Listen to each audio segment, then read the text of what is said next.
இந்நிலையில் யாரும் எதிர்பார்க்காத கோணத்தில் இருந்துதான் இப்படி ஒரு ஆச்சரியமான தகவல் கசிந்துள்ளதா? அஜித்தின் 57வது படத்தை KV ஆனந்த் அல்லது விஷ்ணுவர்தன், AR முருகதாஸ் ஆகியோரில் யாரோ ஒருவர் இயக்க இருப்பதாக சொல்லப்பட்டு வந்த நிலையில் பிரபல மலையாள இயக்குனர் சித்திக் தான் இயக்க இருக்கிறார் என்கிற விஷயம் யாரும் எதிர்பார்க்காத தகவல். மலையாள சினிமாவின் முன்னணி இயக்குனர்களில் ஒருவரான சித்திக்கின் பிரதாபங்கள் நம் தமிழ் ரசிகர்கள் அறிந்ததுதான். தமிழில் விஜய்க்கு ஃப்ரெண்ட்ஸ், காவலன் என 2 சூப்பர் ஹிட் படங்களை தந்து அவர்களின் குட் புக்கில் ஏற்கனவே இடம் பிடித்து விட்டவர்தான் இந்த சித்திக். கேப்டனை வைத்து இவர் இயக்கிய எங்கள் அண்ணா படம் இன்று வரை வெள்ளித்திரை சினிமாவின் செல்லப்பிள்ளை. தெளிந்த நீரோடை மாதிரியான திரைக்கதையும் ரசிகர்களை எங்கேயும் நகர விடாமல் கட்டி போடுகிற நகைச்சுவையும் தான் இவரது ஸ்பெஷாலிட்டியே. விஜய்க்கு 2 ஹிட்களை கொடுத்த சித்திக் தங்களது தல படத்தை இயக்குகிறார் என்றால் அஜித் ரசிகர்களுக்கும் சந்தோஷம்தான்.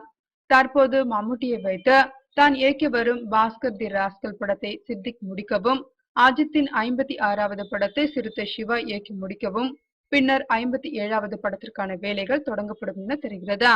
தனது முந்தைய படங்களின் ரீமேக்காக இல்லாமல் அஜித்திற்காக புதிய கதை தயார் பண்ணுகிறாராம் சித்திக்.